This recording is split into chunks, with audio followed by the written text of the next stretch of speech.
What's up, y'all? I am back with another book review, and today I will be discussing Chronicle by Black Mamba. This book was sent to me directly from the publisher, and I enjoyed this read for several reasons. The first thing that really had me psyched to read this book was the cover. The cover is a finger painting inspired by Basquiat, and you would think a child drew or painted the cover because that's what it looks like. It looks like a kid painted the cover, but it's different. It's different from the books that I've encountered lately. It doesn't feature a model. It's just a straight finger painting, and each element of the finger painting is something that's presented within the book, and most of them are drug related items that are on the cover, or just like names that you wouldn't even think were related to drugs, but that was different. So I enjoyed that aspect of it. The next reason is Chronicle was a long read. Chronicle was not a book that you can digest in one sitting. Chronicle is about 560 something pages long. I was not able to read it in one sitting, but I definitely enjoyed the fact that it was a long, detailed read. Chronicle was everything. And the next reason I'll explain in my character descriptions. So the plot of Chronicle is a saga of how one man uses manipulation to win wars that he found himself in. Most of them were drug wars, but he did it all through manipulation, and he always came out on top. There is a voodoo aspect within this book, so that kind of makes it a fantasy. There is a street aspect of it, so that kind of makes it street lit.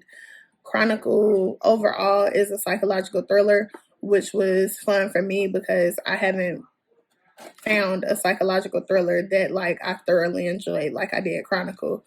But on to my characters. Chronicle is the main character. He is a man that uses manipulation of Chronicle manipulates his chessboard. Chronicle manipulates his chessboard like the best of them. Chronicle is cunning. Chronicle is determined. Chronicle is very smart. Chronicle is such a dense character. It's like not one way that you can describe him that talks about him as a whole. Chronicle for me was a character that I enjoyed seeing because I'm a psychology major. So as I was sort of kind of not even halfway through the book, he started dinging my psychology bell, and I was able to diagnose Chronicle and what he is, and it's Chronicle to a T. Chronicle is on the dark triad. Chronicle suffers from narcissism, which is characterized by grandiosity, pride, egotism, and the lack of empathy. Chronicle has this thought that he can rule a criminal organization and a legal organization. So Chronicle's main scheme is to be the king of the underworld and at the same time cover his tracks by having legal businesses to cover the income that he has coming in from his illegal businesses. And when I say Chronicle literally is already a millionaire, he could stop and live for a while. Chronicle has over $60 million. And it's not in the bank. He has a stash different places. Chronicle that's his grand scheme of things. He want to be the boss of everything. Chronicle also suffers from Machiavellianism, which is characterized by manipulation. Chronicle manipulates the women in his life through sexual acts such as oral sex And when I tell you, when Chronicle gives these women oral sex, it's like they can't say no, like at all. Chronicle is Chronicle Chronicle is Chronicle is a starburst. He's like a juicy conundrum. Because when you think he one way, he really not that way. Like, I don't understand how the women that he encountered couldn't understand that he was running game on them. And like, even when they knew he was running game on them, they still couldn't tell this man no, like, at all. Like, I don't know. It was just crazy. But anyway, so Machiavellianism is characterized by manipulation and the exploitation of others. Chronicle manipulated women openly through oral sex, but he also manipulated his male counterparts to have them act the way that he wanted them to act. Specifically, his foster brother, who I will explain in a minute. But Chronicle uses everybody that he encounters like a piece on the chessboard where he is the king and he is the one that they protect. Machiavellianism is also the absence of morality. Chronicle did some very immoral things throughout this book that like really had you side eyeing his character. Like, do you have a heart? It Chronicle is crazy, and it's sad that none of the people that encounter him really understand how crazy he is. Like, it's crazy. Machiavellianism, characterized by manipulation and the exploitation of others, the absence of morality, unemotional callousness, and a higher level of self-interest. Everything that Chronicle does is to benefit himself. Like, everything that he does, he sees some kind of financial gain. Like, how can he make a financial gain off of this?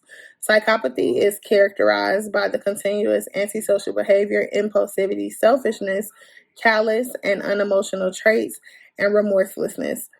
Chronicle will put himself in situations where he's isolated. So, like, for example, when we first are introduced to Chronicle, he's a child. Actually, you know what? My example for antisocial behavior is the fact that at some point during this book, Chronicle intentionally sends himself to jail by violating his probation, just so he can be isolated from others and have time to think without the world like influencing his thoughts. Like, that sound cool, like, but name one person on earth who would send themselves to jail. One black man at that who would send themselves to jail. That's crazy. I ain't never, ever read a character that intentionally put themselves in jail. Like, that for me was like, okay, he's really got issues. But Chronicle had humble beginnings. His mom was a drug addict who used sex as her main form of payment, and that kind of affected him and how he moved throughout his life. But the main characters that I'm going to speak on are Zero. Zero is Chronicle's foster brother. Chronicle's mom lost custody of him at one point during the book, and he was placed in the home of his foster mother, April, and Zero was also placed in that home. They didn't talk to each other during their foster stay at one point in time, but throughout the course of the book, you see them build like a strong bond. Like, Zero is really Chronicle's brother. Zero is Chronicle's right hand. Zero is trying to.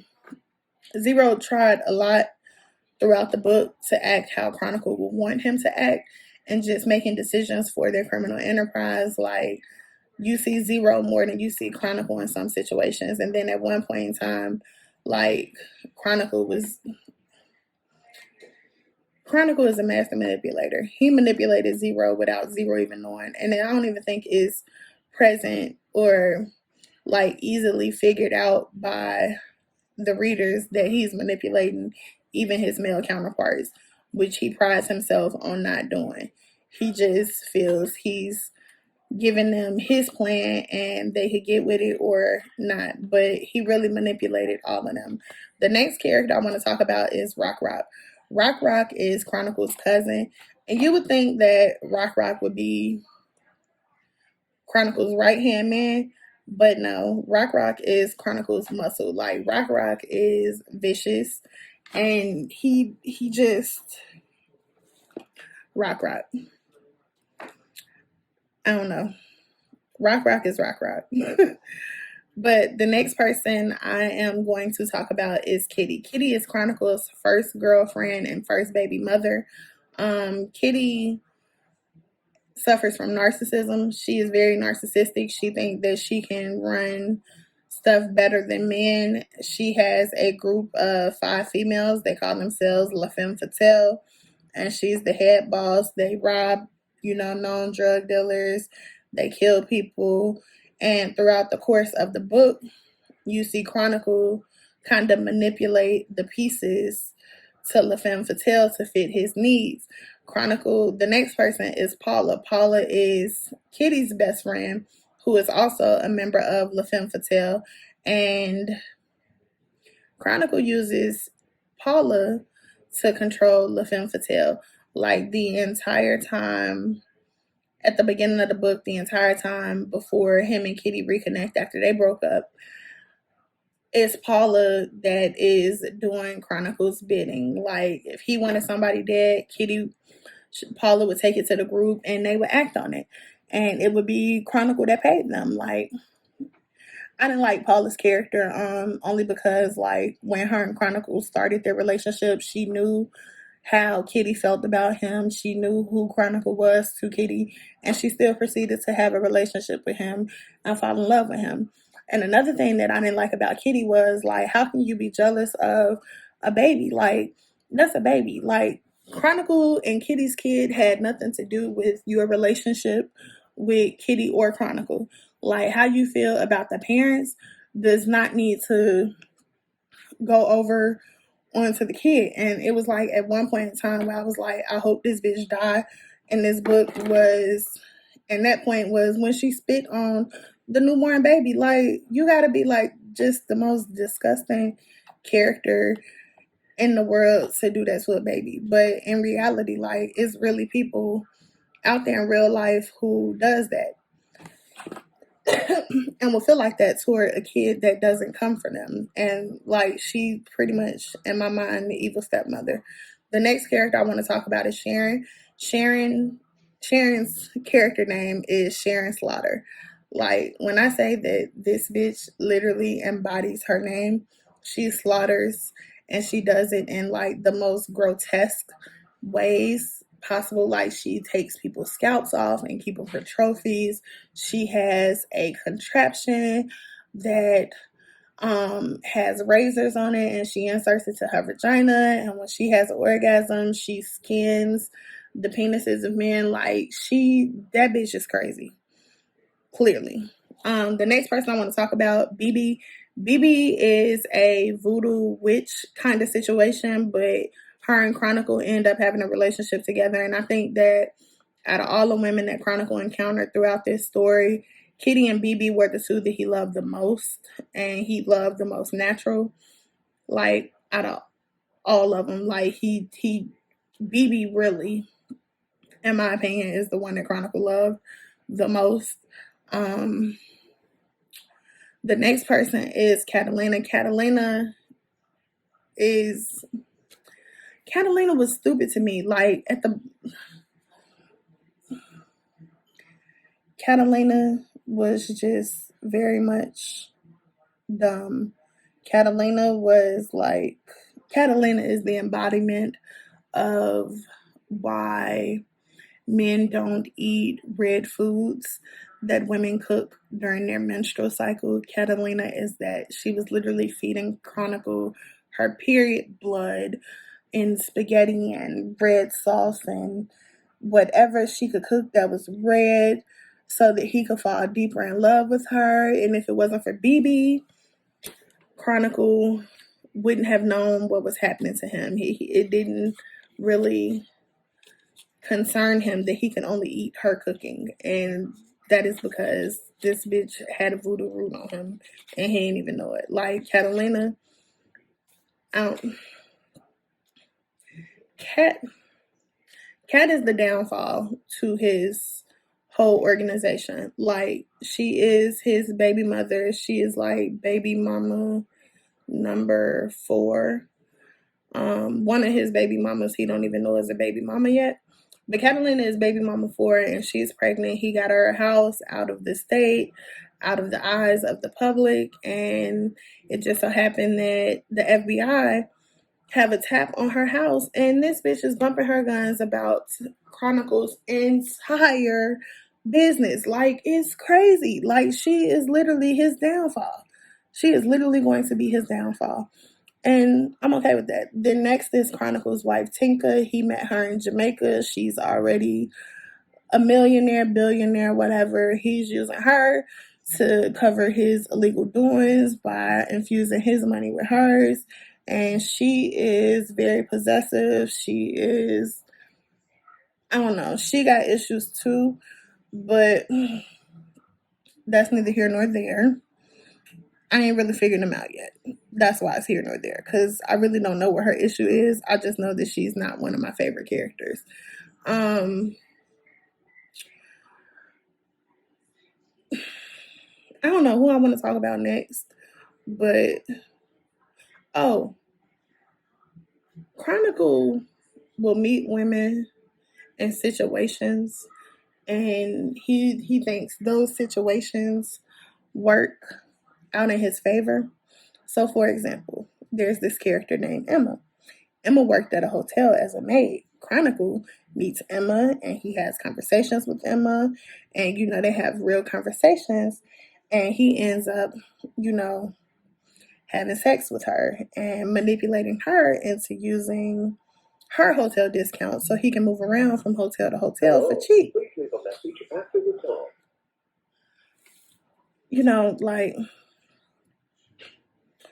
Yeah. Emma is a cop. Emma works for the FBI. So, she's also going to be his downfall. Literally. I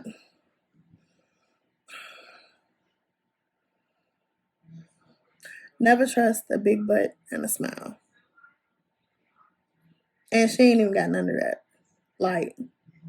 Chronicle's main downfall is going to be the fact that he thinks that he's manipulating all these people to do what he want to do.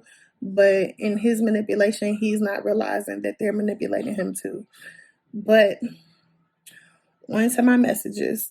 So, my number one message for this book is keep your circle tight. Chronicle's circle is so tight, it's damn near impenetrable, only because Chronicle, Zero, Rock, Bam, who I didn't talk about, Kitty, Sharon, Paula, BB, and even Tinka. All that's Chronicle's core, and he know that those people are inexpendable. So he does stuff in a way to kind of protect them, but at the same time, you got to know your circle. Chronicle knew his circle so good that he could move the pieces on the chessboard without them even realizing that he could move them. The next message, my only other message is know the difference between love and lust. A lot of times, the reason these women fall in the Chronicle trap is because they don't realize that they don't love Chronicle. They just lust after him and what he can do for them. And Chronicle realizes that a lot of times the women that he encounters and use just lust him. They don't love him for real. Catalina used voodoo to make Chronicle love her, and he don't. Paula, just know the difference between love and lust. That's all I can say. My rating for this book is a motherfucking 5. The storyline of this book was thick like a big bitch, and whew, Chronicle was a 5-star read. Let's just go. The storyline was thick like a big bitch. The writing was impeccable. Like, I'm fully invested in these characters, y'all. Like, it is fucking crazy how all these characters just don't know that they're being manipulated. Like, it's a bewilderment. Chronicle is a book of just like, you read this book wondering like, how the fuck, who the fuck, what the fuck. Chronicle definitely is a dope ass read. It is definitely a dope ass read. If you read this book, hop in the comments below. Tell me what you did like. Tell me what you didn't like. Which characters did you connect with? Which characters scared the shit out of you? I can already tell you, for me, it was Sharon. I don't want to see that bitch on the street. I don't want to meet this bitch in real life. I don't even want to meet Chronicle in real life because I wouldn't know if he manipulated me or not. I mean, I would, but you get what I'm saying. So, please be sure to follow Brown Sugar Reads on Facebook, Instagram, and Twitter. Also, please follow the YouTube channel Brown Sugar Reads. Thank you.